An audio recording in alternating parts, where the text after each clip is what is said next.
Wesh, moi c'est Rémi, je suis en première bac pro menuiserie au CAM.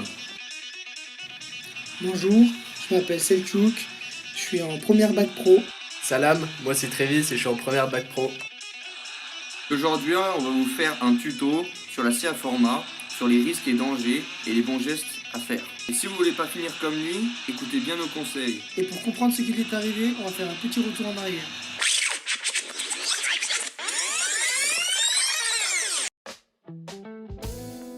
Donc voici la présentation de la machine, let's go!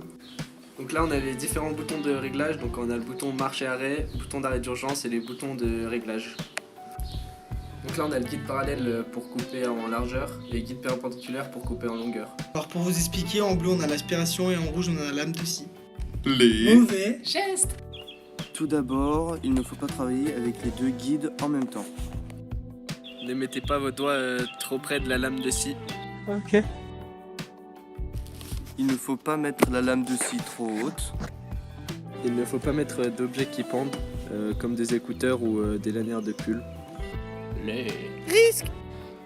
Il y a un risque de projection de bois si on tient mal la pièce ou si la lame de scie est trop haute.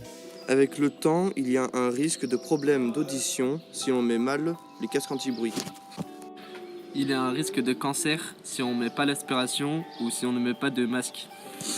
Il y a un risque de graves blessures. Les bons gestes. Essayez de mettre la lame un tout petit peu plus haut que l'épaisseur du bois.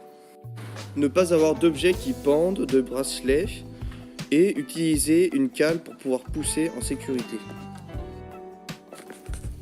Pensez à bien baisser l'aspiration juste au-dessus du bois.